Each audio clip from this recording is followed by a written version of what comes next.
Greetings, YouTube. I was going to take a play out of Fake Sagan's handbook and have a nice glass of wine while I recorded this. Just a few short hours ago, I was on the beach watching the pelicans, so I'm a little burnt out, but I'm going to knock out the sod of the interview. I have somebody really cool for you guys to check out today, and I was turned on to him when I saw this. You have not only stuff to talk about, but there was a young man who called in several weeks ago from Canada who was talking about going to a camp. Right, Jesus camp. A Jesus camp type summer camp. Yep.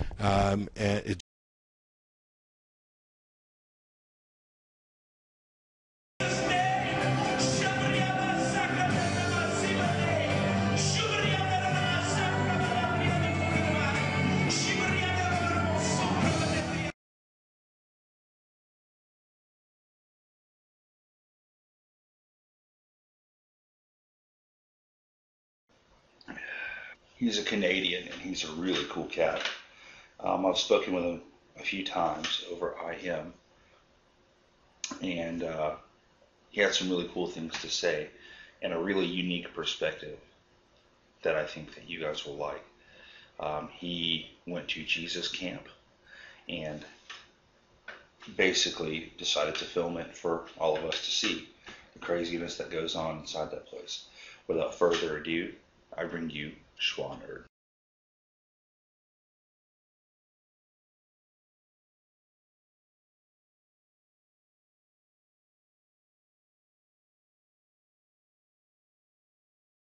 First question for you today, Shwanerd. Why exactly did you call the atheist experience? Hi. Actually, I called the atheist experience the first time because I was really excited about going back to Jesus camp. It was my second time going back as an atheist in the closet, but it was my first time coming with this camera. So I was really interested in getting the idea out there so that as many people as possible could know about my situation and know what was happening. What exactly do you hope to accomplish by documenting your voyage into the mouth of the dragon? The Christian version of Auschwitz, if you will. The main thing I really hoped to accomplish by the Jesus Camp videos was to show subscribers, new viewers, and people in general who are curious about the state of fundamentalism in Canada. I wanted them to see what my own individual situation was like so they could really have a first-hand glimpse into the craziness that is the Pentecostal evangelical movement here in Canada. But then, of course, on a more broader range, I wanted people to see that Canada has the exact same kind of issues that the States does with religious fundamentalists. They can be just as insane up here as you guys have them down there. You know, reasonably, at some point, some way, somehow, you'll most likely be found out. Do you rehearse the day that this happens? What are you going to say? I probably think about what's going to happen when people find out I'm an atheist every day at some point during the day. And I found that agonizing over it doesn't really help.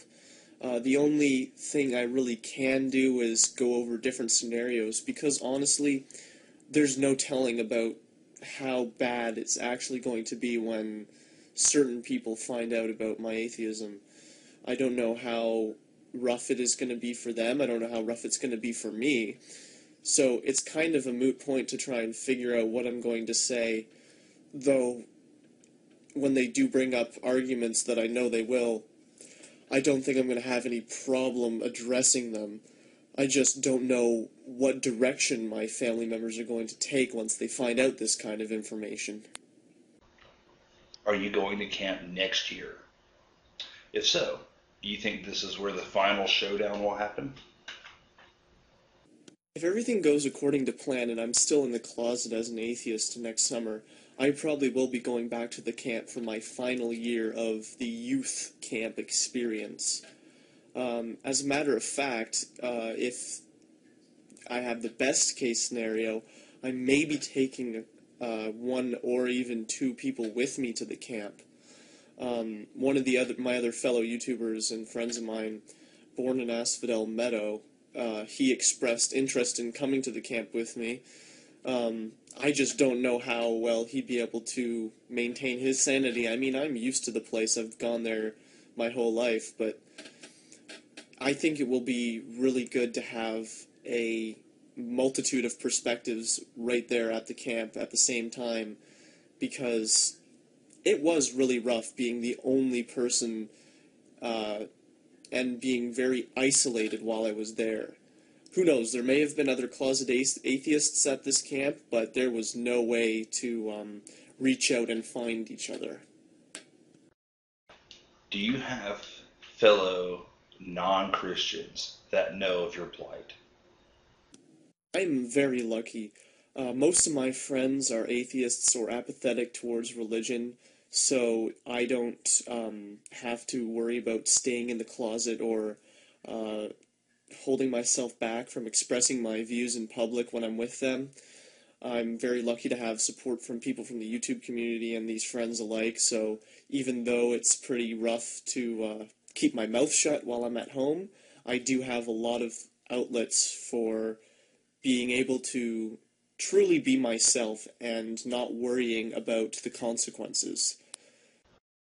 Have you ever seen the movie Jesus Camp? And if so, what is your opinion of this fine, fine movie? I actually saw the Jesus Camp video pretty close to when it actually came out. I watched it on the internet, obviously, and at the time, when I first saw this video, I was, I guess you could say, one of those people who was trying to be wishy-washy and only calling themselves an agnostic, even though I know that's wrong now. The video, at first it was understandable, which frightens me actually, because it reminded me of my own camp experiences and experiences at the church. But even compared to my Jesus camp and my church, I was absolutely horrified by what I saw in that film.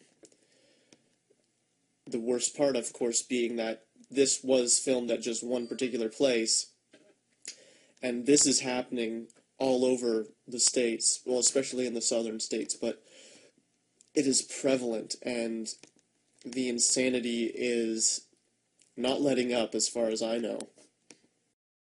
Did you actually speak in tongues? What was that like? Did you feel fake or some other overwhelming feeling? I'm interested in knowing what exactly an experience like that is.